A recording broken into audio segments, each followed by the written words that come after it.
अस्सलाम वालेकुम to all of you guys welcome back in SB classes. आज हमारी पॉलिटी सेक्शन का और एक लेक्चर मैं लेकर आया हूँ आपके लिए। और ये सब यूजुअली हर एक एग्जामिनेशन में पूछा जाता है। जेके एसएसबी के एग्जाम्स में बहुत कम पूछा जाता है। ये किसी किसी पोस्ट में पूछा जाता है क्योंकि ये थोड़ा सा टिपिकल भी है और थोड़ा सा समझने में थोड़ा सा डिफ़िकल्ट होता है।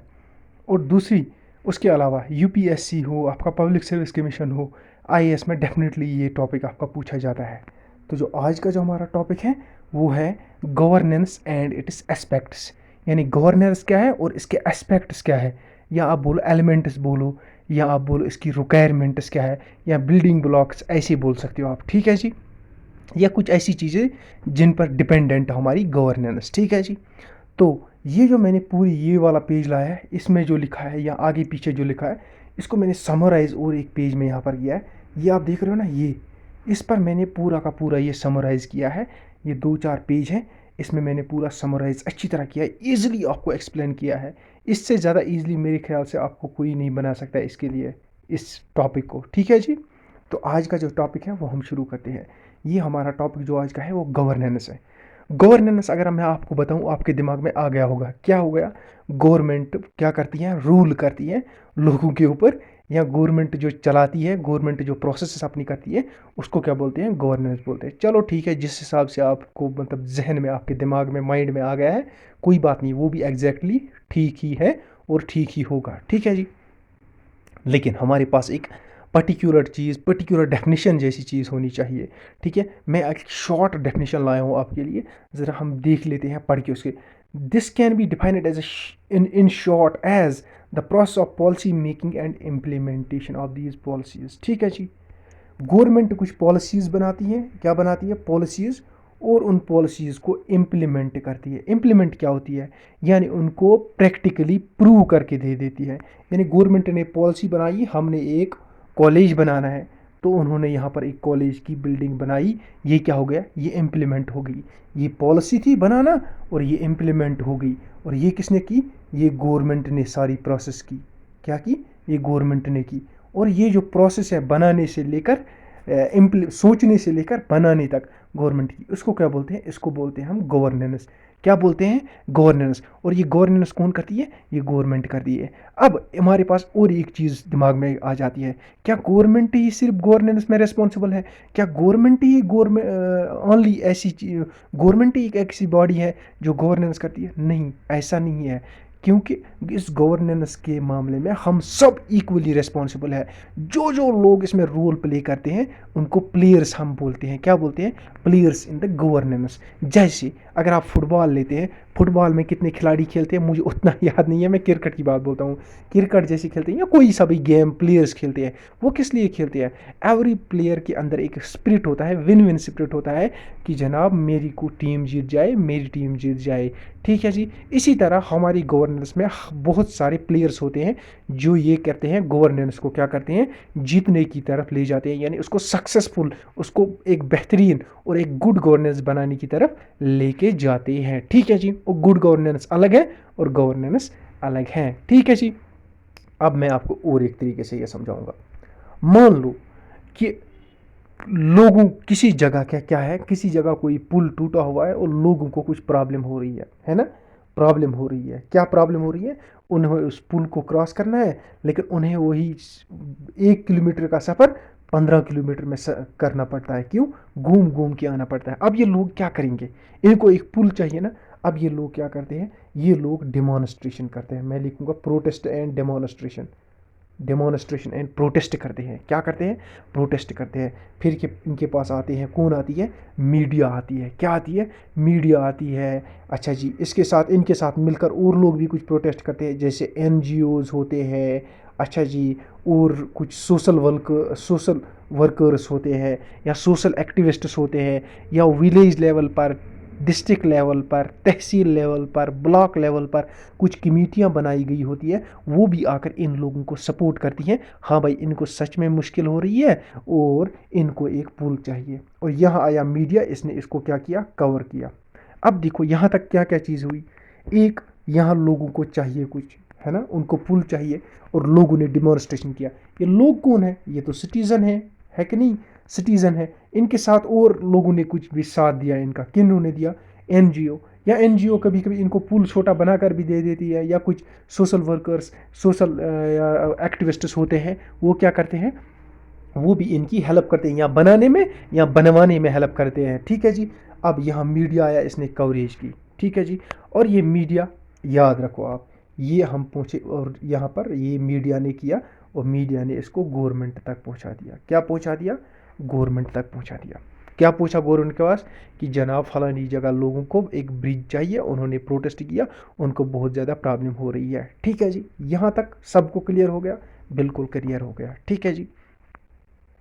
अब आ जाओ, थोड़ा और इधर खींच लेते हैं। अब ये गवर्नमेंट आ गई, गवर्नमेंट ने एक बॉडी तश्कील की, बॉडी बनाई, और उस बॉडी ने जाकर वहाँ पर सर्वे किया। उसने कहा कि हमने इसमें इतने 10 लाख रुपए लगेंगे, और इतनी ज़मीन चाहिए, है ना, और ऐसे ऐसे ये चीज़ें चाहिए गवर्नमेंट को, इतना टाइम चाहिए कंप्लीट करने के लिए। ये किसने बनाई? ये इस बॉडी ने दे दिया। क्या दी? अपनी पूरी की पूरी डिटेल्स दी गवर्नमेंट को।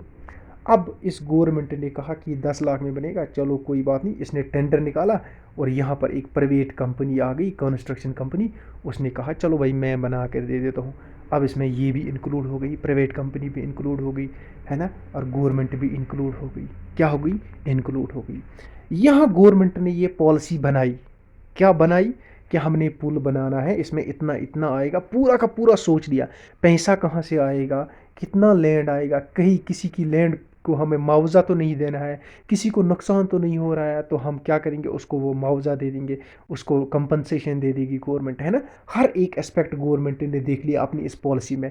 मीटिंग्स की, है ना, कैबिनेट में मीटिंग हुई, ऑफिसर्स की मीटिंग हुई, डिस्ट्रिक्ट लेवल पर मीटिंग हुई, या उस जगह की लेवल पर मीटिंग हुई ऑफिसर्स की जहाँ ये बनाना है, सर्वेज हुई। ये सब की सब किसने की? गवर्नमेंट ने की। उसके बाद गवर्नमेंट ने टेंडर निकाला, हाँ भाई हमें ये पुल बनाकर चाहिए। एक कंपनी आई, उसने टेंडर भरा, और उसने कहा हाँ भाई मैं बनाकर दे देता हूँ।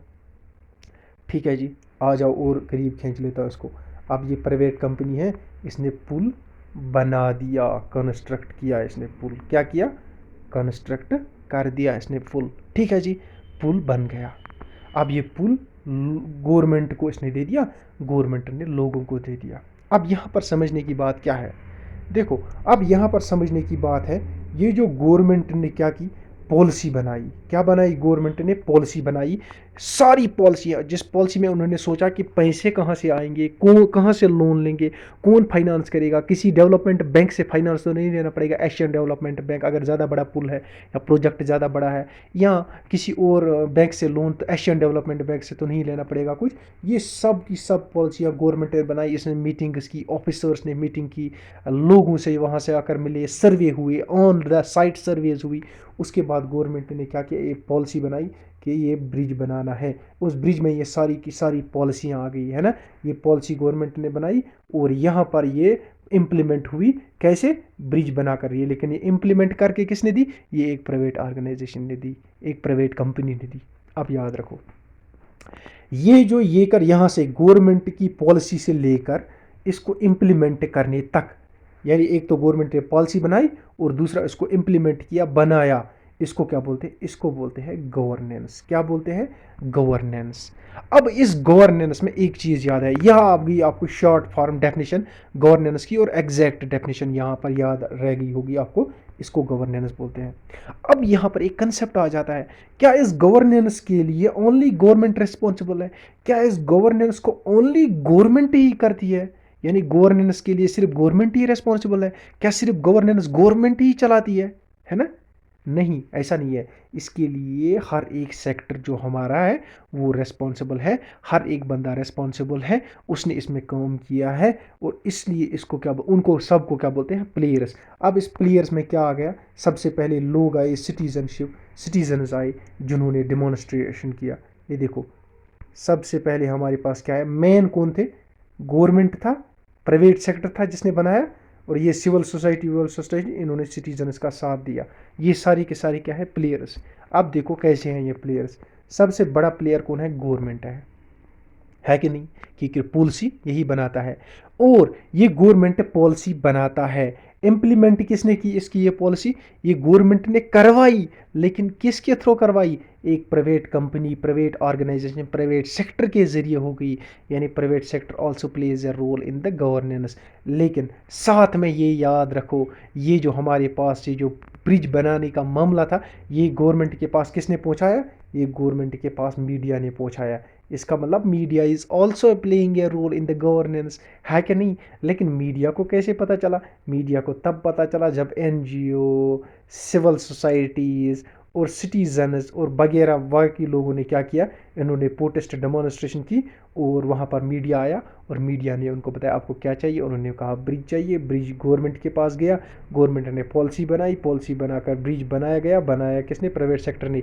यानी ये जितने सारे के सारे इसमें बंदे आ गए, लोग आ गए, ये सारे के सारे क्या है जनाब? ये हमारे हैं प्लेयर्स ऑफ द गवर्नेंस। अब आप याद रखो यहाँ पर कि गवर्नेंस जो है, गवर्नेंस को कैरी करने के लिए, चलाने के लिए, इसको ना एक ही बंदा नहीं चलाता है जिसको हम गवर्नमेंट बोलते हैं। इसको हम सब मिलकर चलाते हैं। ठीक है जी, हम सब मिलकर चलाते हैं। जिस सब में गवर्नमेंट भी है, प्राइवेट सेक्टर भी है, सिविल सोसाइटी भी है, मीडिया भी है, सिटीजन्स भी हैं, अदर ऑर्गेनाइजेशंस भी है जो गवर्नमेंट को मदद करती है या लोगों को मदद करती है या जिनके ज़रिए गवर्नेंस चलती है। ये गवर्नेंस मानो ये एक बस है। क्या है? एक गाड़ी है, कोई सी भी गाड़ी है। आप बस क्यों ले लो? मैं गवर्नेंस जनाब आपकी एक गाड़ी है। और ये जो हमारे इसके ये जो प्लेयर्स हैं, ये क्या है? टायर्स। यानी ये गवर्नमेंट तब चलती है, गवर्नेंस तब चलती है जब ये टायर होंगे इसके पास। अगर टायर नहीं होंगे, बिना टायर के नहीं चलेगी ना। और ये टायर सारे इंपॉर्टेंट है इसके लिए। और सबसे ज़्यादा इंपॉर्टेंट टायर कौन है? सबसे ज़्यादा इंपॉर्टेंट टायर गवर्नमेंट है। ठीक है जी। और उसके बाद कौन है? उसके बाद सिटीजन्स है। या आप इक्वली भी बोलो, या सबसे ज़्यादा इंपॉर्टेंट सिस्टम आप साइड में करो। फिलहाल इतना याद रखो, ये टायर्स इसके इंपॉर्टेंट है। और ये टायर्स कौन है? ये प्लेयर्स है इसके, जो इसको चलाते हैं, आगे बढ़ाते हैं, इसको चलने में मदद करते हैं। अब अगर आपको क्वेश्चन पूछा जाएगा, इन केस एक बार आईएएस में पूछा भी जाता था, कि पूछा भी गया है, मैंने एक पेपर देखा, मुझे याद नहीं रहा, और बिहार पब्लिक सर्विस कमीशन की बात करूंगा, वहाँ भी पूछा जा चुका है, क्या governance only does which of the following, हाँ इस आया था, which of the following plays role in governance. वहाँ लिखा था वही government, media, citizen, private sector, civil society, और नीचे लिखा था ऑल ऑफ द अबव। कुछ दो एक बनाए गए थे, citizens and public, civil societies, NGOs and media, ये मिलाकर शायद लिखे थे। तो अगर आप मतलब आप इससे पहले होते, तो इससे पहले आप मेरे ख्याल से आपने इस लेक्चर को पढ़ने से पहले अगर वो क्वेश्चन आप पढ़ लेते, मैं तो ये डेफिनेटली कहता हूँ, जैसे मैंने किया था, तो आप टिक करके आते किसको? गवर्नमेंट को। उधर ही आपका जाकर वो इनकरेक्ट हो जाता है। लेकिन after going through this lecture, इस लेक्चर के बाद आपको डेफिनेटली आपको पता चल गया होगा और आप टिक करोगे ऑल ऑफ द एबो, ऑल ऑफ द एबो। यानी यहाँ से आपको ये चीज़ समझ में आ गई कि जो गवर्नेंस है, इसको चलाने में बहुत सारी हमारे पास एलिमेंट्स होते हैं, जिनको हम क्या बोलते हैं? प्लेयर्स बोलते हैं। यानी गवर्नमेंट को चलाने में बहुत सारे प्लेयर्स इंपॉर्टेंट रोल करते हैं। वो प्लेयर्स कौन है? वो सबसे पहला गवर्नमेंट, दूसरा प्राइवेट सेक्टर, तीसरा सिविल सोसाइटी, एनजीओज, मीडिया या सिटीजन्स, और एक्स्ट्रा और भी कुछ होते हैं जो चलाते हैं, हमारे पास गवर्नेंस को चलाते हैं, गवर्नेंस को चलने में मदद करते हैं। ठीक है जी। ये सब से सब क्या करते हैं? गवर्नमेंट को मदद करते हैं, गवर्नेंस में क्या करते हैं? मदद करते हैं, तभी जाकर गवर्नमेंट चलती है। ठीक है ना। गवर्नमेंट 60% धक्का मारती है पीछे से, और बाकी ये सब मिलाकर और धक्का मिलाते 40%, और 100% बराबर होता है, और ये गवर्नेंस की गाड़ी आगे बढ़ती जाती है। ऐसे समझ में आ गया कॉमन मैन की लैंग्वेज में आपको। ठीक है जी, यहाँ तक समझ में आ गया आपको? बिल्कुल। अब हमने और एक चीज़ समझना है। क्या समझना है? जो वर्ल्ड बैंक है, मोस्टली ज़्यादातर जो वर्ल्ड बैंक जो है ना, इसने जो डेफिनेशन दी है गवर्नेंस और गुड गवर्नेंस की, उसी से यूजुअली क्वेश्चन पूछा जाता है। You can be asked like this कि according to World Bank, good governance के कितने एलिमेंट्स होते हैं, है ना। वो मैं आगे आपको पढ़ाऊंगा, इसी लेक्चर में पढ़ाऊंगा। लेकिन मैं ये, मेरा कहने का मतलब ये है कि you can be asked question in good governance from world bank, definition या वर्ल्ड बैंक पर्सपेक्टिव से आपको पूछा जाएगा। नीचे मैंने एशियन डेवलपमेंट एक ऑर्गेनाइजेशन है, उसकी जो डेफिनेशन है उसने कैसे एक्सप्लेन किया गुड गवर्नेंस को, वो भी मैंने अटैच की है नीचे इसी के साथ, वो भी आप पढ़ सकते हैं आगे जब आप ये पीडीएफ ले जाओगे। पीडीएफ लेने का तरीका मैंने आपको पूरा बता दिया है। ठीक है जी, 15 मिनट हो गए मेरे ख्याल से, लगभग 50 मिनट्स का ये लेक्चर हो जाएगा, क्योंकि इसमें बहुत सारी बातें मुझे अब याद आ रही है प्रिपरेशन के बाद। सॉरी। देखो वर्ल्ड बैंक ने गवर्नेंस की डेफिनेशन क्या बताई है, इसने बताया, मैं पढ़ के ही आपको बताऊंगा। Governance is defined as the manner in which power is exercised in the management of country's economic and social resources for development. यानी ये कह रहा है कि गवर्नेंस को हम डिफाइन कैसे कर सकते हैं, गवर्नेंस को डिफाइन कर सकते हैं, ये एक पावर है। पावर क्या होता है, पावर ताकत, कैपेसिटी, या किसी बंदे के पास कोई पावर होता है ना, कहते हैं ना इसके पास पावर है, ही कैन डू एनीथिंग, वही पावर जो है ना, ये कहता है वही, ये गवर्नेंस के पास एक पावर है, गवर्नेंस, गवर्नमेंट के पास एक पावर है जिसको हम गवर्नेंस बोलते हैं। ऐसे आप समझ लो, गवर्नमेंट के पास एक पावर है जिसको हम गवर्नेंस बोलते हैं, जिस पावर को ये यूज़ करके क्या करता है, कंट्री के रिसोर्सेस इस्तेमाल करता है, कंट्री के रिसोर्सेस इस्तेमाल करता है किसके लिए, economic development of the country and social development of the country. Economic development में यानी इकोनॉमी को बूस्ट करने के लिए, इकोनॉमी को इंक्रीज़ करने के लिए, कंट्री की इकोनॉमी को इंक्रीज़ करने के लिए, और सोशल यानी सोसाइटी की डेवलपमेंट के लिए रिसोर्सेज यूज़ करता है, जो रिसोर्सेज इसके पास होते हैं। यानी कुल मिलाकर अब वर्ल्ड बैंक ऐसे हमें कहता है, वर्ल्ड बैंक कहता है जो गवर्नेंस है ये गवर्नमेंट के पास एक पावर है। क्या है, गवर्नमेंट के पास एक पावर है जिसके ज़रिए, जिस पावर के ज़रिए ये रिसोर्सेज यूज़ करता है कंट्री के, गवर्नमेंट किस लिए, एक economic development of the country और दूसरा social development of the country. Economic development यानी इकोनॉमी को बूस्ट अप करने के लिए, इकोनॉमी को इंक्रीज करने के लिए, कंट्री की इकोनॉमी को बढ़ाने के लिए, और सोशल यानी सोसाइटी जिसको बोलते हैं हम, यानी सिटीज़न लेवल जिसको बोलते हैं, यानी इंडिविजुअल लेवल के लिए, इंडिविजुअल डेवलपमेंट के लिए करती है। क्या है फिर ये वर्ल्ड बैंक क्या कहता है, World Bank according to World Bank then governance is a power in the hands of government which it exercises, which it uses for the use of resources of the country, for the economic development of the country and for the social development of the country। समझ में आ गया होगा मेरे ख्याल से। This is very easy definition from the world bank side. एक तो मेरी ऊपर वाली डेफिनेशन जो मैंने आपको ऊपर बताई, जो गवर्नेंस की आम सी डेफिनेशन है जिसको हम समझ, ऊपर मैंने आपको समझाया, और एक तो ये है आपका जिसको मैंने यहाँ पर आपको समझा दिया। क्या समझा दिया, जो गवर्नेंस की डेफिनेशन है आपकी, जो मैंने समझाई आपको वर्ल्ड बैंक की है, यानी दो डेफिनेशन है, अब आपको समझ में आई होंगी। अब फिर बोलता है गवर्नेंस, गुड गवर्नेंस क्या होता है, एक होता है गवर्नेंस, दूसरा होता है गुड गवर्नेंस। गवर्नेंस तो आपको दो डेफिनेशन है ऊपर बताई। गुड गवर्नेंस होता है कि यही गवर्नेंस, ये जो ऊपर मैंने बताई, अगर इसमें कुछ और चीज़ें ऐड की जाए, कुछ और चीज़ें यानी 8 चीज़ें और ऐड की जाए, तब इसको गुड गवर्नेंस बोलते हैं। कितनी चीज़ें, 8 एलिमेंट्स। वो एलिमेंट्स मैं आपको नीचे पढ़ाऊँगा कौन से हैं। ठीक है जी, देखो गुड गवर्नेंस फिर क्या है, इट इज़ ए टाइप, या एक तो ये टाइप है जिसको कसम बोलते हैं, मॉडल है ना, नमूना, मॉडल है ना, मॉडल बोलते हैं ना गाड़ी का मॉडल, ये मॉडल, ये मॉडल है, वही एक वैरायटी। अच्छा, या फॉर्म ऑफ गवर्नेंस है ना, या फॉर्म जिसको क्या बोलते हैं, एक टाइप ऑफ गवर्नेंस है ना, यानी it is a type, model और form of governance when governance is carried with due concerns. यानी अगर गवर्नेंस जो ऊपर है इसमें ऐड की जाए 8 चीज़ें, 8 एलिमेंट्स और ऐड की जाए, तब वो गुड गवर्नेंस बनती है। वो गुड गवर्नेंस की 8 एलिमेंट्स क्या है, देखो मैं बताता हूँ। अकाउंटेबल, अगर इसमें अकाउंटेबिलिटी ऐड की जाए, ट्रांसपेरेंसी ऐड की जाए, रेस्पॉन्सिवनेस ऐड की जाए, इक्विटेबल एंड इंक्लूसिव ऐड की जाए, एफिशिएंट एंड इफेक्टिव ऐड की जाए, follow the rule of law add किया जाए,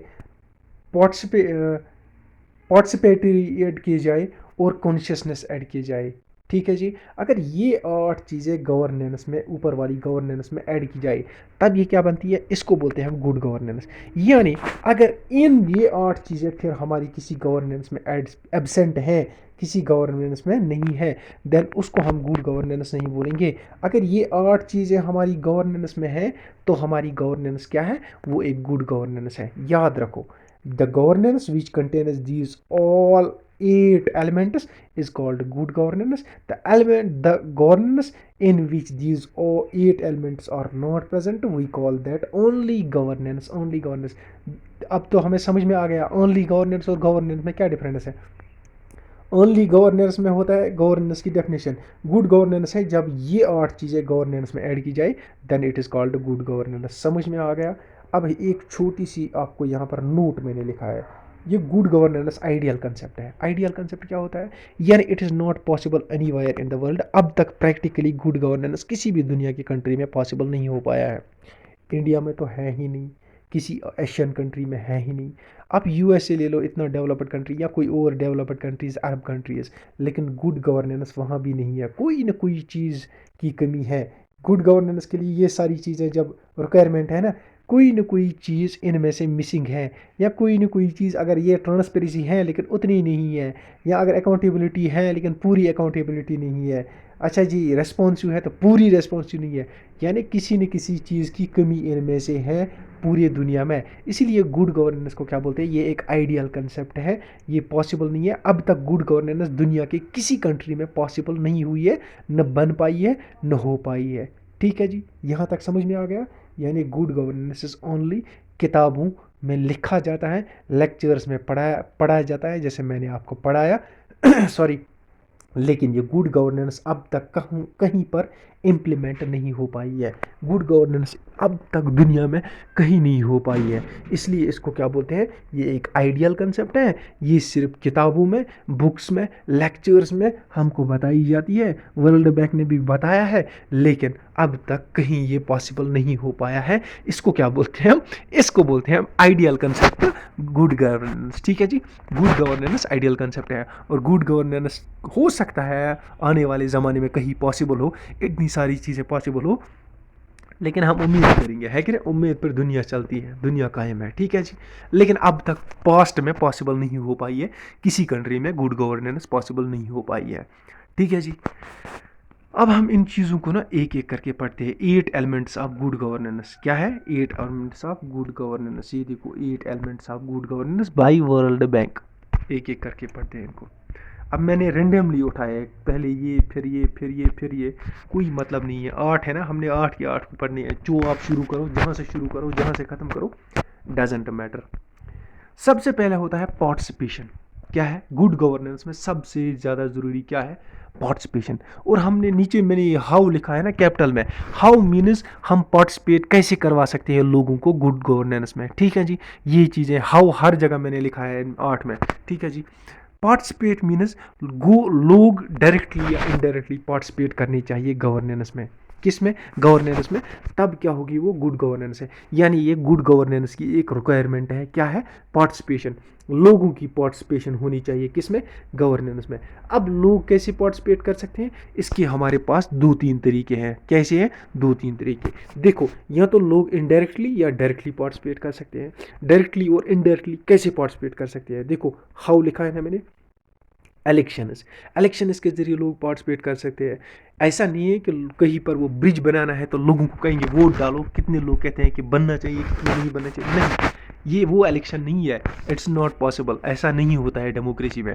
होता क्या है कि एक बंदा आता है, वो कहता है मुझे वोट दे दो, मैं आपका पुल बनवा दूंगा। हम कहते हैं ठीक है जी, मुझे वोट दे दो, मैं आपको जॉब दे दूंगा, जैसा अब तक चलता आ रहा है पूरे कश्मीर में, है ना, यही होता था ना। तो हम क्या करते थे, उसको वोट देते थे, ये हमें जॉब दे देगा। किसी को मिलती थी, किसी को नहीं मिलती थी, मैं उस तरफ नहीं जा रहा हूँ।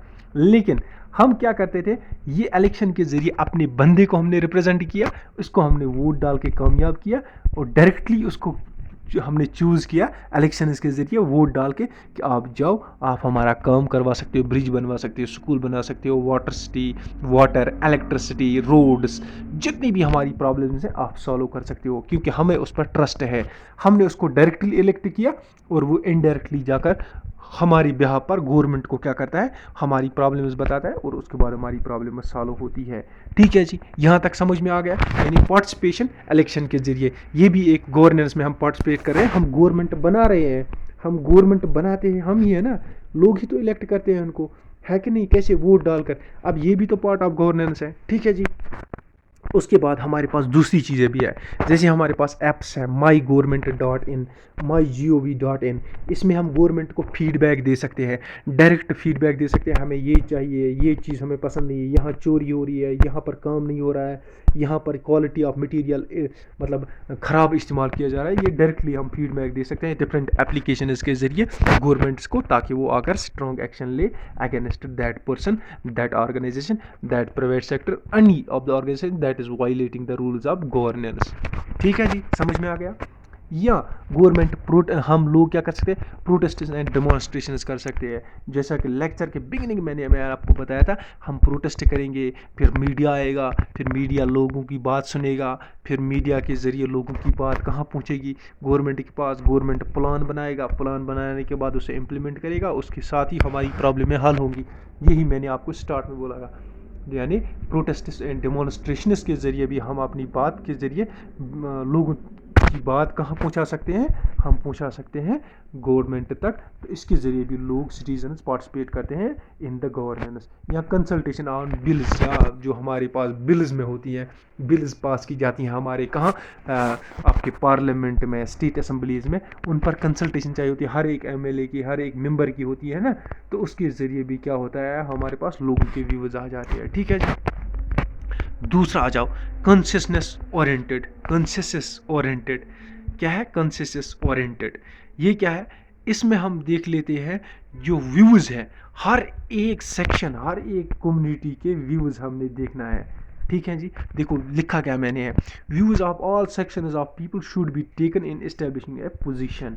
पोजीशन मतलब कोई सा भी डिसीजन अगर गवर्नमेंट को लेना है, कोई सी भी चीज़ करनी है, तो हमने उसके रिगार्डिंग क्या है, मान लो एक एक्ट पास करना है कि आपने क्या करना है कि आज से जो जंगल में जंगल चोर पकड़े जाएंगे, उनको क्या किया जाएगा, उनको 10 साल की सज़ा दी जाएगी, है ना, है ना।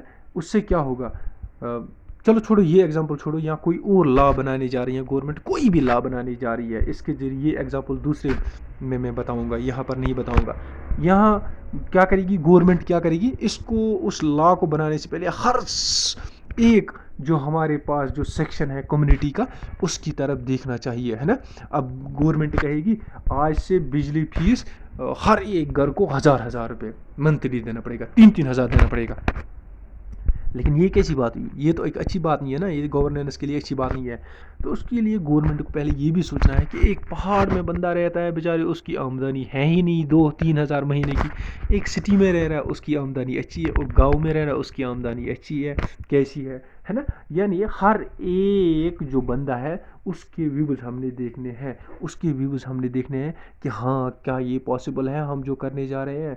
इसका मतलब ये हुआ कि हमें हर सोसाइटी में रहने वाले हर एक बंदे, हर एक सोसाइटी के एक कम्युनिटी के व्यूज़ को ध्यान में रखना है, उसके बाद हम गवर्नेंस का कोई डिसीजन ले सकते हैं। इसके लिए हमने क्या करना है, जब हम इनकी व्यूज़ ले लेंगे ना, तो इसके ज़रिए हमने क्या किया, हमने गवर्नेंस में इनको शामिल कर दिया। तो जब हमने इनकी व्यूज़ सुने, तो इसके मतलब इसका क्या हो गया, इसका मतलब ये हो गया कि एक गुड गवर्नेंस बन जाएगी हमारी। हमने लोगों के मुताबिक कोई फ़ैसला ले लिया, लोगों की मर्ज़ी के मुताबिक कोई फ़ैसला ले लिया। अब हम ये कैसे कर सकते हैं, कंसल्टेशन यानी seeking views of the public. कैसे, डिबेट्स होते हैं आजकल, डिबेट्स में लोगों के व्यूज़, है ना, या लोग आते हैं, लीडर्स आते हैं लोगों के पास, एक बैक टू विलेज जैसे होते हैं ना, इसमें भी क्या देख लेते हैं, व्यूज़ देखते हैं लोगों के, पब्लिक के व्यूज़ देख लेते हैं किसी चीज़ के बारे में। या पोस्ट लेजिस्लेटिव इनपुट्स, यानी लेजिस्लेटिव असेंबली में भी मेंबर्स से हम इनपुट्स ले लेते हैं, उनसे पूछ लेते हैं आप बताओ आपके इलाके के लोग इसके बारे में क्या बताते हैं, इसके, है ना, तो वो भी बताते हैं अपने बारे में, इसकी चीज़ के बारे में। उससे क्या होता है, इससे एक पार्टिसिपेटरी गवर्नेंस जैसी बन जाती है, यानी हमने लोगों की थिंकिंग है उसके मुताबिक कोई डिसीजन लिया, गवर्नेंस उसके मुताबिक चलाई। ठीक है जी, आप एक बढ़ो आगे, देखो लंबा काफ़ी होता जा रहा है ये, कितना टाइम हुआ, 30 मिनट हो गए। अच्छा, उसके बाद होती है अकाउंटेबिलिटी। अकाउंटेबिलिटी आजकल के दौर में बहुत ज़्यादा इम्पॉर्टेंट है। अकाउंटेबिलिटी होता है एक टाइप की रिस्पॉन्सिबिलिटी। देखो, responsibility of the government towards the government mechanism through which people ask question to the governments vertically and horizontally. देखो, लोग गवर्नमेंट से क्वेश्चन पूछ सकते हैं। कैसे पूछ सकते हैं? Vertically, horizontally. वर्टिकली यानी ऊपर की लेवल की ओर, हॉरिजेंटली यानी ऐसे लेवल में, है ना। ये मान लो डिफरेंट लेवल्स, यानी बड़े ऑफिसर्स को यानी छोटे ऑफिसर्स को, है ना। ऐसे मामले में वर्टिकली हम कोर्ट्स में भी जाते हैं, बड़े कोर्ट में जाओ, लोअर कोर्ट में जाओ, ऐसे ऐसे, है ना। मेरा कहने का मतलब कुल मिलाकर ये है कि अकाउंटेबिलिटी क्या होती है। अकाउंटेबिलिटी होती है कि हर एक ऑफिसर, हर एक employee of the organisation irrespective of his position should be accountable. उसको पता होनी चाहिए कि मैं जिस पोस्ट पर बैठा हूँ, मैं जिस चेयर पर बैठा हूँ, मेरी जो रिस्पॉन्सिबिलिटी है, क्या मैं वो फुलफिल कर रहा हूँ पब्लिक के लिए। देखो, गवर्नमेंट ऑफिस में जहाँ भी जो भी बंदा बैठा है ना, ही is only for the public, है ना। जब पब्लिक है, जब सिटीज़न है, जब लोग हैं, तभी गवर्नमेंट है, तभी ऑफिसर है, तभी एम्प्लॉय है, तभी सब एक चीज़ है ना। तभी हर एक चीज़ है गवर्नमेंट की, है कि नहीं। और इसका मतलब जो भी ऑफिसर, जो भी एम्प्लॉय, जो भी कोई बंदा बैठा है, वो किसके लिए बैठा है? He is only for the public there, he is for the citizens of the country there at that position. अब कोई बंदा जाता है, उसको बोलता है भाई साहब मुझे फलानी चीज़ के बारे में कोई इन्फॉर्मेशन चाहिए, या मुझे फलानी चीज़ चाहिए, या हमारे पास ये प्रॉब्लम्स हैं। आप डिप्टी कमिश्नर या किसी बिजली के या पावर डेवलपमेंट के या आप पीएचई के ऑफिस में जाते हो, उधर ऑफिसर को बोलते हैं सर हमारे पास पानी नहीं है, हमारे पास बिजली नहीं है। उनके पास जाते हैं, उनको ये रेस्पॉन्सिबिलिटी होनी चाहिए, वो अकाउंटेबल होनी चाहिए इस चीज़ के लिए कि हाँ मैं उसके लिए अकाउंटेबल हूँ। मुझे इसीलिए रखा गया है कि मुझे बिजली का काम करना है लोगों का। मैं इसलिए इस चेयर को ऑक्यूपाई करके बैठा हूँ क्योंकि मुझे लोगों को वाटर सप्लाई उनके घर तक पहुँचानी है। इसके लिए वो अकाउंटेबल होना चाहिए। उसको क्या है कि वो रिस्पॉन्सिबल अपने आप को फील करना चाहिए, तभी जाकर तो वो अकाउंटेबल बन जाएगा। और गवर्नमेंट को कंटिन्यूसली उनको मॉनिटर करना चाहिए, क्या वो अकाउंटेबिलिटी पूरी ले रहे हैं अपनी जॉब की या नहीं ले रहे हैं, क्या वो अकाउंटेबल हैं या नहीं है। ऊपर से उनको बार बार कंटिन्यूसली रिव्यू चेक करना चाहिए, क्या आप अपना काम अच्छी तरह से कर रहे हो नहीं कर रहे हो। नहीं तो ऐसे ही होता है कि लोग धरने देते हैं 6-6 महीने, हमारे पास बिजली नहीं है, कोई सुनने वाला नहीं है। जब कोई सुनने वाला नहीं है तो कोई अकाउंटेबिलिटी नहीं है। जब अकाउंटेबिलिटी नहीं है तो गुड गवर्नेंस कहाँ से आएगी? गुड गवर्नेंस तो बिल्कुल भाग जाएगी 100 किलोमीटर दूर। अब वो किलोमीटरों दूर नहीं भागती है, वो सालों दूर भाग जाती है। तो इसका मतलब ये हुआ कि गुड गवर्नेंस के लिए we need to do one thing, that is we our all the employees, not only the employees but also the citizens of the country should be accountable for their positions, for their jobs, for their roles in the governance। ठीक है जी, यहाँ तक समझ में आ गया। अब accountability हम कैसे कर सकते हैं? सोशल ऑडिट कर सकते हैं हम, है ना। सोसाइटी में ऑडिट कर सकते हैं हम। अच्छा जी, आरटीआई कर सकते हैं हम। आरटीआई के ज़रिए यानी आप जाओ किसी ऑफिस में, उधर बोलो मुझे फलानी जगह एक प्रोजेक्ट चल रहा है, बिजली का प्रोजेक्ट है या पानी का एक प्रोजेक्ट बन रहा है, मुझे आप बताओ, मुझे उसका आरटीआई दे दो आप, है ना। या मुझे आरटीआई दे दो हमारे जो पूरे एरिया में है कितने वाटर सप्लाई के कनेक्शन है। अब ये गवर्नमेंट छुपा नहीं सकती है। अब आरटीआई लेकर आप गए तो वहाँ क्या मिला? वहाँ उन्होंने पूरी इन्फॉर्मेशन दी, ये लो जी आपके एरिया के इतने कनेक्शंस हैं, इतने लोग हैं, इनके पास कनेक्शंस हैं। आपको खुद समझ में आ जाएगा किसके पास है, किसके पास नहीं है। ये जो आरटीआई है ना, ये क्या है? ये एक अकाउंटेबिलिटी है, ये बताता है, ये एक अकाउंटेबिलिटी का फुलफिल करता है, अकाउंटेबिलिटी का रोल फुलफिल करता है। ठीक है जी, यहाँ तक समझ में आ गया। अब ये आरटीआई के ज़रिए अगर आप इसको इन्फॉर्मेशन पहले नहीं देते थे, लेकिन जब आरटीआई आया उसके बाद बिल्कुल गवर्नमेंट को, किसी भी डिपार्टमेंट को वो आपकी इन्फॉर्मेशन आपको देनी पड़ती है, उसको डेफिनेटली जो आप उनसे चाहो। खाली कुछ ऐसी चीज़ें हैं जहाँ नेशनल सिक्योरिटी का मामला होता है या कुछ और होता है, वहाँ आप आरटीआई नहीं कर सकते हो। ठीक है जी, कुल मिलाकर अकाउंटेबिलिटी आपको समझ में आएगा होगा, जिम्मेदारी जिसको बोलते हैं। ठीक है जी, हर एक बंदा जिम्मेदार होना चाहिए। ज़्यादातर गवर्नमेंट के एम्प्लॉयज़ जो हैं या ऑफिसर जो हैं वो होने चाहिए, और as a citizen we should also be accountable. ठीक है जी। उसके बाद आता है ट्रांसपेरेंट। ट्रांसपेरेंट क्या होता है? एक शीशा, जिधर से आप नज़र डालो दूसरी तरफ भी दिखे, है ना, उसको क्या बोलते हैं, शीशा। शीशा मतलब उसको बोलते हैं ट्रांसपेरेंट शीशा। यानी मैंने शीशे की उस तरफ देखा, देखो यार बाहर रोड है, वहाँ से लोग चल रहे हैं, उधर बाहर से किसी ने देखा, उसने देखा अंदर कोई बंदा है, वो देखो वो कुछ कर रहा है, इसको क्या बोलते हैं, ट्रांसपेरेंट। यानी दिखना चाहिए क्या हो रहा है ना, कोई छुपी हुई चीज़ नहीं रहनी चाहिए। ज़रा देखो अब एक डेफिनेशन के ज़रिए इसको कैसे समझ सकते हैं हम। Make it possible to the people to know about the decision making process of the government. यानी लोगों को पता होना चाहिए कि गवर्नमेंट क्या डिसीजन कर रही है, क्या डिसीजन ले रही है। यानी कोई डिसीजन ले रही है गवर्नमेंट किसी की चीज़ के बारे में, भाई देखो हम बिजली फीस में ये करने जा रहे हैं, ये करने जा रहे हैं, है ना, वो अफवाहें हमारे पास फैलती है ना, वो अफवाहें वफाएँ नहीं फैलनी चाहिए, लोगों को क्लियर कट इन्फॉर्मेशन मिलनी चाहिए। हाँ भाई ये होने जा रहा है, गवर्नमेंट ये करने जा रही है, उसको बोलते हैं ट्रांसपेरेंसी। ठीक है जी। फिर क्या है वो किस तरीके का होगा, क्या होगा, पॉजिटिव होगा नेगेटिव होगा, वो अलग बात है, लेकिन लोगों को पता होना चाहिए हाँ ये होने जा रहा है ना, लोगों से छुपा नहीं रहना चाहिए। अब इसके लिए क्या ज़रूरी है, इसके लिए ज़रूरी है कि हमने लोगों को फ्री इन्फॉर्मेशन शेयर करनी है। फ्री मतलब यहाँ पैसों से रिलेटेड नहीं है, यानी हमने लोगों तक इन्फॉर्मेशन पहुँचानी है कि गवर्नमेंट ये करने जा रही है। ठीक है जी। और इन्फॉर्मेशन भी हमने इनफ देनी है, इनफ यानी पूरी की पूरी इन्फॉर्मेशन देनी जा रही गवर्नमेंट को देनी चाहिए, लोगों को, सिटीजन्स को देनी चाहिए। फॉर एग्जांपल गवर्नमेंट किसी जगह कोई टनल बना रही है तो लोगों को पूरा बताना चाहिए हम ये क्या करेंगे, ये जंगल यहाँ से काटेंगे, इसके नीचे से रास्ता बनेगा, फिर एक टनल बनेगी, पूरा का पूरा इन्फॉर्मेशन। और साथ साथ में ईजिली इनको एक्सप्लेन भी करना है सिटीजन्स को। सब पढ़े लिखे नहीं है, सबको समझ भी नहीं आता है अच्छी तरह, उनको अच्छी तरह अंडरस्टैंड करें, उनको बताएं इसके एडवांटेजेस क्या है, उनके लिए क्या फ़ायदे हैं, फ्यूचर जनरेशन के लिए क्या फ़ायदे हैं, सब कुछ इनको बताना पड़ेगा सिटीजन्स को। ठीक है जी। इसको क्या बोलेंगे, इसको बोलेंगे ट्रांसपेरेंट।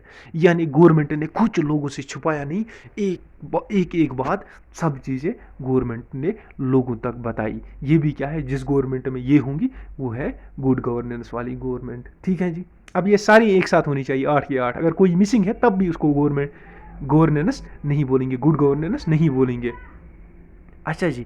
उसके बाद ये इजी अंडरस्टैंड, ये मैंने बोला, अब ये कैसे पॉसिबल है, आरटीआई के ज़रिए। आरटीआई अगर कोई करता है आप उसको पूरी इन्फॉर्मेशन देंगे, उसको पूरा पता चल जाएगा किसी चीज़ के बारे में। सिटीज़न चार्टर से भी पता चल जाता है। ठीक है, ज़्यादा समझने की ये ज़रूरत नहीं है। अब जितना मैंने बताया इतना काफ़ी है, for the level of IAS के लिए भी काफ़ी है। अच्छा जी।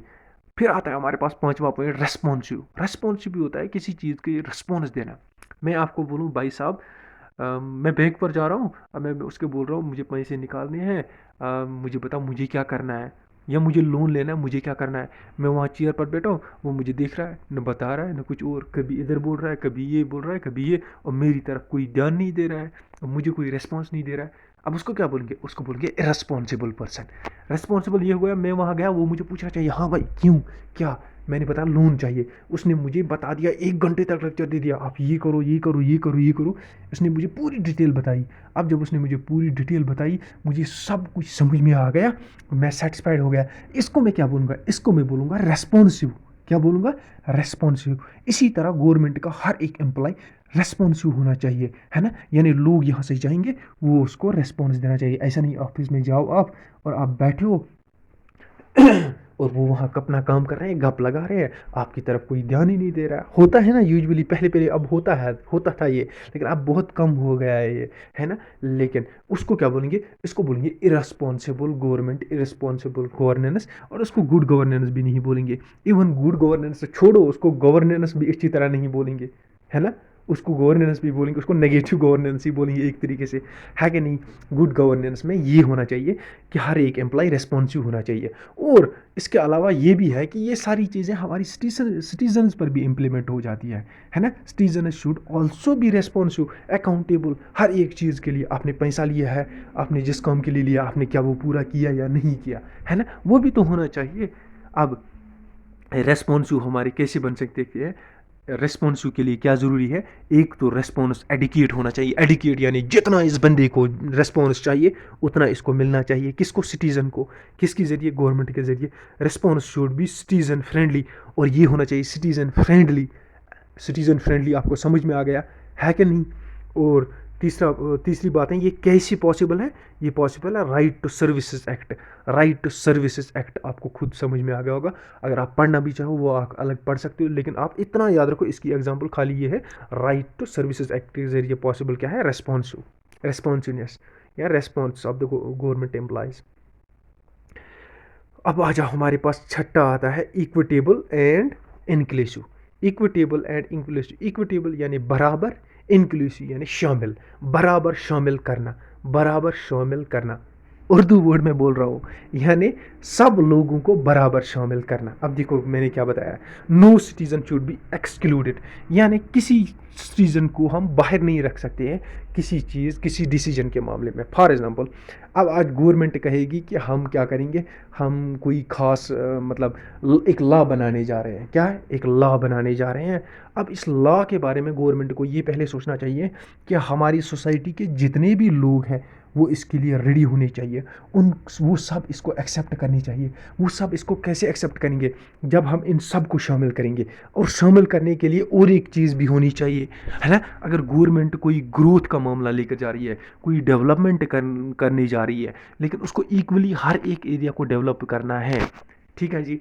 मान लिया कि सिटीज़ को ज़्यादा कुछ डेवलपमेंट करना होता है, इसका मतलब ये तो नहीं कि वो गाँव और जो पहाड़ प्लेन एरियाज़ या और कुछ ऊपर वाले एरियाज़ हैं उनकी तरफ ध्यान ही ना दे।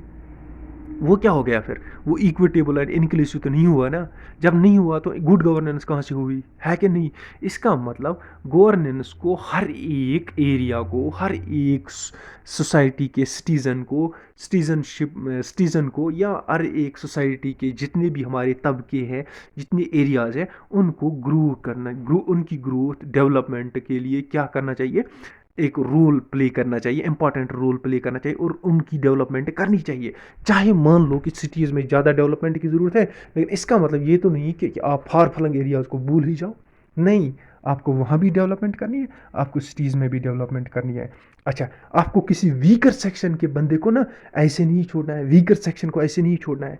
यानी आप क्या कर रहे हो, आप अगर जो हमारे पास आजकल रिजर्वेशन दी जाती है ना SCs और STs के लिए, इससे क्या होता है, यहाँ हमारे पास आज एक नई रिजर्वेशन आई है जिसको EWS बोलते हैं, इकोनॉमिकली वीकर सेक्शंस। ये किस लिए दी जाती है? ये इसलिए दी जाती है कि सारी की सारी लोगों को क्या मिल जाए? इक्वल राइट्स मिल जाए, इक्विटेबल एंड इंक्लूसिव ग्रोथ हो जाए, सब के लिए ग्रोथ हो जाए, इक्वल ग्रोथ हो जाए, है कि नहीं? इससे क्या बेनिफिट होता है? इससे बेनिफिट ये होता है कि गवर्नेंस जो होता है ना, वो गुड गवर्नेंस की तरफ मूव करती है ना। जब आप सब लोगों के पास, सब लोगों को रिजर्वेशन दे रहे हैं जिनको रिजर्वेशन चाहिए, इसका मतलब आप हर एक सेक्शन जो आपकी सोसाइटी में है उसकी तरफ पूरा ध्यान दे रहे हैं। पूरा ध्यान जब दे रहे हो, इसका मतलब आप गुड गवर्नेंस की तरफ मूवमेंट कर रहे हो, आप गुड गवर्नेंस की तरफ हेडिंग कर रहे हो, आप जा रहे हो गुड गवर्नेंस की तरफ। ठीक है जी, ये हो गया exclusive and equitable and inclusive, यानी सब के लिए बराबर राइट्स, और सब के लिए क्या करना चाहिए आपको? सबको इक्वल डेवलपमेंट के लिए इक्वल डेवलपमेंट करनी चाहिए। खैर, अब इक्वल डेवलपमेंट मेरे कहने का मतलब ये है कि हर एक को इक्वल राइट्स मिलने चाहिए। ठीक है जी, सोसाइटी के हर एक सेक्शन को इक्वल राइट्स मिलने चाहिए, चाहे वो रिजर्वेशन का मामला हो, चाहे वो डेवलपमेंट का मामला हो, चाहे जॉब्स का मामला हो, चाहे कोई सा भी मामला फैसिलिटीज़ का हो, वो उनको बराबर पहुंचनी चाहिए। ठीक है जी। अब इसमें कैसे हो सकता है ये पॉसिबल? आप हर एक सोसाइटी को क्या दे दोगे? रिजर्वेशन दे दोगे। बैकवर्ड सेक्शंस को, वीकर सेक्शंस को आप रिजर्वेशन दे दोगे, उससे क्या होगी? इक्विटेबल दे दोगे। शहरों में जो पढ़ रहे हैं, शहरों में हमारे, और उनको आप फैसिलिटी दे रहे हो, लेकिन यहाँ आप इनको रिजर्वेशन दे रहे हो, यानी ये भी बराबर क्या आते हैं? उनके बराबर हो जाते हैं फिर, यानी वो क्या हो गई? इक्विटेबल एंड इंक्लूसिव हो गया वो भी। ठीक है जी। यानी जन धन योजनाएं चलाती है government, prime minister Jan Arogya Yojana, ये सारी योजनाएं चलाई जाती है क्या? ये जो वीकर सेक्शन है हमारे, इनको अपलिफ्टमेंट करने के लिए। ठीक है जी। अच्छा जी, 7वें पर आ जाते हैं, effective, efficient and effective. Efficient and effective क्या होता है? Best use of resources. देखो, एफिशिएंट होता है एक अच्छी तरीके से, और इफेक्टिव होता है इफेक्टिव यूज़ करना। देखो, इसका मतलब ये हो गया कि अगर हमारे पास कोई रिसोर्स है, हमने उससे बराबर इक्वली यूज़ करना है, और उससे हमने वेस्ट नहीं करना है, किसी गलत तरीके से हमने उसने वेस्ट नहीं करना है। मेरे कहने का मतलब ये है, फॉर एग्जाम्पल, कि मुझे एक ब्रिज बनाना है, गवर्नमेंट को एक छोटा सा ब्रिज बनाना है, उसमें 50 बैग सीमेंट्स लगते हैं। ठीक है जी। अब गवर्नमेंट ने लाए 50 बैग सीमेंट और आपने क्या किया, आपने इस 50 बैग में से 10 आपने वेस्ट कर दिए और 40 लगा दिए इधर। अब ये क्या हो गया, ये इफ़ेक्टिव और एफिशिएंट और इफ़ेक्टिव यूज़ हो गया? नहीं, आपने रिसोर्सेज यहाँ 10 जो रिसोर्सेज है सीमेंट के वो आपने वेस्ट कर दिए, और ये जो वेस्ट मनी हो गया ये गवर्नमेंट का हो गया। अब जो गवर्नमेंट का वेस्ट हो गया ये किसका हो गया, ये सिटीजन्स का, लोगों का वेस्ट हो गया। अब इसको क्या बोलेंगे, इसको गुड गवर्नेंस बोलेंगे? नहीं, गुड गवर्नेंस बोलेंगे तब इसको, अगर आपको यूज़ करनी है तो यही 40 करो या 50 के 50 पूरे करो, कोई वेस्टेज नहीं होना चाहिए, वेस्टेज भी नहीं होना चाहिए। अच्छा, दूसरा तरीके से मैं आपको इसको समझा देता हूँ। आप नलके पे जा रहे हो, अब सिटीज़न के लिए बोल रहा हूँ, आप यहाँ गवर्नमेंट किसी जगह इन्होंने बड़ा एक ट्यूबवेल खोला है, उसमें से पानी आता है, बड़ा है ना।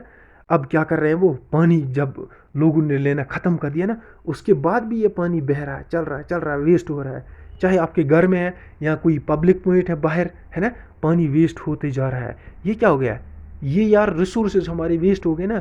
अब इस गवर्नेंस को क्या बोलेंगे हम, इसको नहीं बोलेंगे हम गुड गवर्नेंस। इसका मतलब हमारे पास रिसोर्सेज जो है हम उनका एफिशिएंट और इफेक्टिव यूज़ नहीं कर पा रहे हैं, हम यूज़ नहीं कर रहे हैं, तो हम रिस्पॉन्सिबल नहीं बन रहे हैं उसके लिए। इसके लिए गवर्नमेंट को ऐसी चीज़ों के लिए इसी तरीके से सोचना पड़ता है।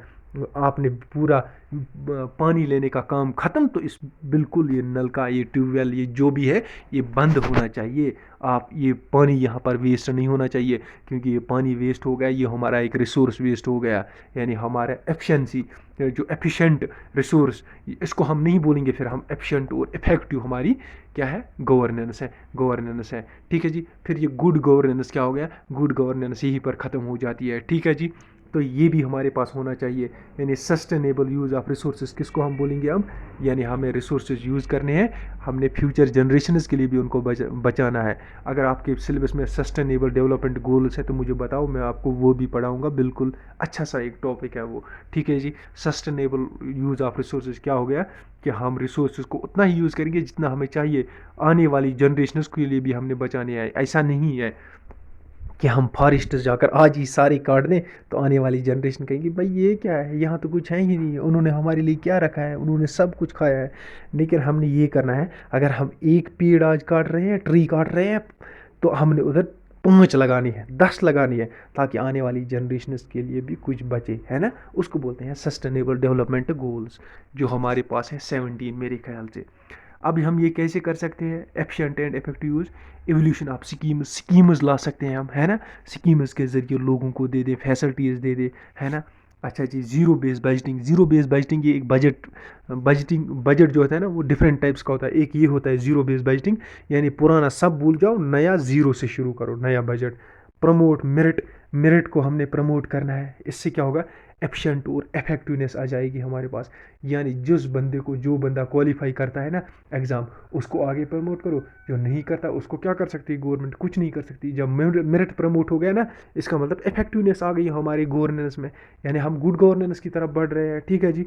उसके बाद लास्ट एक पॉइंट आता है पे लाइक टू परफॉर्मेंस, यानी जैसा जो बंदा परफॉर्मेंस करता है उसी उसको पे मिलनी चाहिए। कोई 10 घंटा काम करता है उसको 10 घंटे की सैलरी मिलेगी, कोई 20 घंटा करता है उसको 20 घंटे की सैलरी मिल जाएगी। इससे क्या हो जाएगा, हमारे पास efficient and effective use of resources हो जाएगा। ठीक है जी। लास्ट वाला हमारे पास बचता है, क्या बचता है हमारे पास, लास्ट वाला, पहले हम टाइम देख लेते हैं, कोई बात नहीं है। Rules, follow rules and laws, क्या है, follow rules and laws. Last ये देखो, ये इंपॉर्टेंट है। देखो, इम्पार्शल इन्फोर्समेंट ऑफ लॉज, यानी सेम लॉ फॉर ऑल, सबको इक्वली हमने ट्रीट करना है। वो कैसे हो गया, मान लो कोई किसी मिनिस्टर का बेटा है, एक यहाँ पर कोई गरीब है, दोनों एक ही क्राइम किया है, दोनों ने एक ही चोरी की है। इसका मतलब ये हुआ इसको भी अरेस्ट करना चाहिए, प्लीज़ इसको भी अरेस्ट करना चाहिए। इसको भी अगर 1 साल की सज़ा मिलेगी, इसको भी वही 1 साल की मिलनी चाहिए। ऐसा नहीं है कि ये गरीब है इसको 10 साल लिखेंगे और इसको 1 साल लिख देंगे सज़ा, ऐसा नहीं है। इससे क्या हो गया, इससे इनजस्टिस हो जाती है। फिर जब इनजस्टिस हो गई तो उसे हम गुड गवर्नेंस नहीं बोलेंगे, है कि नहीं। उसे गुड गवर्नेंस के कंसेप्ट से बाहर फिर रखा जाता है। ठीक है जी। इसका मतलब बंदा जो भी हो, सीएम हो, पीएम हो, कोई सा भी हो, कोई सा भी ऑफिसर हो, अगर उसने गलती की है, कानून की नज़र में सब इक्वल होने चाहिए। क्या होनी चाहिए, इक्वल। और उसके बाद हमने क्या करना है, ह्यूमन राइट्स को प्रोटेक्ट करना है। किसी के साथ कोई ज़्यादती नहीं होनी चाहिए, वायलेशन नहीं होनी चाहिए। हम उनके राइट्स को, ह्यूमन्स के राइट्स को हमने प्रोटेक्ट करना है। किन को प्रोटेक्ट करना है? गवर्नमेंट को प्रोटेक्ट करना है। जब गवर्नमेंट उनको प्रोटेक्ट करेगी तब हम कहेंगे हाँ भाई इनकी गवर्नेंस जो है ना ये गुड गवर्नेंस की तरफ जा रही है, ये गुड गवर्नेंस चल रही है, ठीक है जी। और रेस्पेक्ट लॉज, हम सबको, गवर्नमेंट को, every each and everybody should respect the laws, all the players of the governance should respect the laws, ठीक है जी। अब ये गुड गवर्न, ये follow the rules and laws, ये कैसे पॉसिबल है? इंडिपेंडेंट जुडिशरी, यानी गवर्नमेंट कोई भी मुदाखलत नहीं करनी चाहिए हमारी कोर्ट के काम में। जैसा इंडिया में है हमारे पास, हमारी कोर्ट्स इंडिपेंडेंट हैं, गवर्नमेंट अलग है, लेजिस्लेचर अलग है, और ये आपका जुडिशरी अलग है। कोई गवर्नमेंट मुदाखलत नहीं कर पाती या कोई इंटरप्शन नहीं कर पाती किसमें? जुडिशरी में। हमारी जुडिशरी इंडिपेंडेंट है। और पुलिस रिफॉर्म्स, यानी हमने अपने पुलिस को अपग्रेड करना है, लेटेस्ट ट्रेनिंग्स उनको देनी है, उनको अवेयर करना है यार डिफरेंट चीज़ेस के बारे में, ताकि अगर कभी भी कुछ भी होता है ना तो वो उसको हैंडल कर पाए और उनको अच्छी तरह समझ में आए कहाँ पर किस लॉ के अकॉर्डिंग हमने क्या करना है, ठीक है जी। ये भी पॉसिबल है। जब ये सारी चीज़ें हो जाएंगी तो हम उसको गुड गवर्नेंस बोलेंगे। अगर ये 8 ऊपर वाली नहीं है ना तो हमारे पास गवर्नेंस पॉसिबल नहीं है। अब देखो यहाँ पर ये ईमेल आईडी है, यहाँ पर मेल करके मुझे बता सकते हो जिसको पीडीएफ चाहिए। पॉलिटी सेक्शन की जितनी पीडीएफ है उनकी 50 रुपीज़ कॉस्ट है। अदर सेक्शंस की भी मैं बोलूँगा, आप वहाँ मुझे मेल करेंगे। अगर आपको वहाँ समझ नहीं आता है दोबारा मेल कर मुझे बताएं, मैं आप अपना नंबर दें, मैं आपको कॉल करूँगा, ठीक है जी। समझ में आ गया यहाँ तक। अब आ जाओ, हमारे पास एक छोटा सा कंसेप्ट आता है ई गवर्नेंस। ई गवर्नेंस के लिए मैं थोड़ा थोड़ा बोलूँगा, फिर नीचे बोलूँगा क्यों थोड़ा मैंने बोला, ठीक है जी। ई गवर्नेंस होता है जब हम कंप्यूटर को, इलेक्ट्रॉनिक मशीन्स को यूज़ करते हैं गवर्नेंस चलाने में, गवर्नमेंट को चलाने में, गवर्नमेंट के काम्स करने में। जैसे बैंक्स में जाओ सारा काम कंप्यूटर से होता है, पोस्ट ऑफिस में जाओ सारा काम कंप्यूटर से होता है, अच्छा पासपोर्ट ऑफिस में जाओ सारे काम पोस्ट कैसे ऑनलाइन होता है, रेलवे स्टेशन पर जाओ या रेलवे की कोई वेबसाइट खोलो ऑनलाइन काम होता है। ये चीज़ें क्या है, जब कंप्यूटर से ही काम हो जाता है गवर्नमेंट का, इसको बोलते हैं ई गवर्नेंस। क्या बोलते हैं? E governance. जैसे ई गवर्नेंस का हमारा एक पार्ट ये भी है, जो हमारा आजकल डिजिटल इंडिया की तरफ हम जा रहे हैं, ये क्या है? ये ई गवर्नेंस का पार्ट है। ये गवर्नमेंट को ई गवर्नमेंट बनाने में हमारी मदद करता है, यानी गवर्नेंस को ई गवर्नेंस करने की तरफ लेकर जा रहा है, ठीक है जी। हमारे पास 4 टाइप्स ऑफ ई गवर्नेंस है। एक है government to citizen, government to business, government to employee, government to government. और स्मार्ट गवर्नेंस की डेफिनेशन में आगे बता भी चुका हूँ। Smart means, S means simple, M means moral, A means accountable, R means responsive and T means transparent, ठीक है जी। ये आपको समझ में आ गया यहाँ तक? बिल्कुल। एडवांटेजेस क्या है गवर्नेंस की? देखो, एक तो इम्प्रूव, डिलीवरी जल्दी जल्दी हो जाती है। पहले आपको फाइल भेजनी पड़ती थी, पता नहीं कहाँ भेजनी थी, वहाँ से 1 महीने 2 महीने बाद वापस आती थी। अब ऑनलाइन जाता है, 1 दिन में ही आ जाता आपको। करप्शन भी कम हो गया। आप किसी दूसरी जगह जाते थे, वहाँ बोलता था वो क्लर्क पहले कुछ दे दो, अब यहाँ कुछ देने का मामला नहीं है, घर बैठे क्लिक करो वो खुद भेज देगा वहाँ से वापस। अच्छा, एफिशिएंसी बढ़ गई, टाइम आपका सेव हो गया। अच्छा, ट्रांसपेरेंसी इंक्रीज़ हो गई, सबको आपको सब ऊपर खुला हुआ मिल जाता है, आपको किस रूल्स एंड रेगुलेशंस पता चल जाते हैं ना, आप ऑनलाइन खुद कर सकते हो। ट्रांसपेरेंसी इंक्रीज़ हो गई। अकाउंटेबिलिटी, जो बंदा जिस चीज़ के लिए रिस्पॉन्सिबल वो वही अपना काम दिन में ज़रूर कहता है कि मुझे आज जाना है, आज मुझे वर्क लोड ज़्यादा है, आज मुझे ये काम करना है, वो ऑनलाइन वो करके ही आ जाता है, क्योंकि अब उसकी अकाउंटेबिलिटी बढ़ गई है कि नहीं? है कि नहीं? कॉस्ट रिड्यूस हो गई। पहले फाइलें प्रिंट करो, ये करो, वो करो, तो कितना खर्चा आता था। आजकल तो बिल्कुल कुछ भी नहीं है, सॉफ्ट कॉपी रखो, वो भी डाउनलोड मुफ्त में हो जाती है कि नहीं? ये सारी की सारी चीज़ें क्या है हमारे पास? ये हमारे पास ई गवर्नेंस में है। अब आप देखो यहाँ पर, याद रखो, देखो गाइज मैं क्या कहने जा रहा हूँ। ये ई गवर्नेंस जो है ना, ये मैंने 2 लेक्चर्स में पूरा पढ़ाया है। तकरीबन है ये 2 घंटे के 2 लेक्चर। कहाँ? अगर आप जाओगे, प्ले लिस्ट है हमारे कंप्यूटर अवेयरनेस, इसी चैनल के कंप्यूटर अवेयरनेस के प्ले लिस्ट में जाओ, वहाँ पर आपको लेक्चर्स मिलेंगे। Role of IT in governance, ये देखो मैंने यही लिखा है, rule of IT in governance वहाँ पर लिखा हुआ है। वहाँ पर आप जब जाओगे वहाँ आपको क्या मिलेगा, वहाँ आपको मिलेंगे, सॉरी, आप कंप्यूटर अवेयरनेस में जाओगे, कंप्यूटर अवेयरनेस वाली प्ले लिस्ट में वहाँ आपको लेक्चर मिलेंगे, क्या, rule of IT and governance. वहाँ पूरा का पूरा ई गवर्नेंस मैंने आपको पढ़ाया है। वहाँ से आपको बिल्कुल सारा का सारा जो मैंने अभी ऊपर से बताया ना, ये सारा का सारा मैंने समझाया और एडिशनल भी कुछ पढ़ाया है इसके बारे में, वो आपको सब कुछ वहाँ पर समझ में आ जाएगा। तो ये था आज का हमारा पूरा का पूरा लेक्चर, जिसको हम बोलते हैं governance and it is important aspects. तो इंशाल्लाह मिलते हैं नए लेक्चर में, तब तक के लिए खुदा हाफिज़।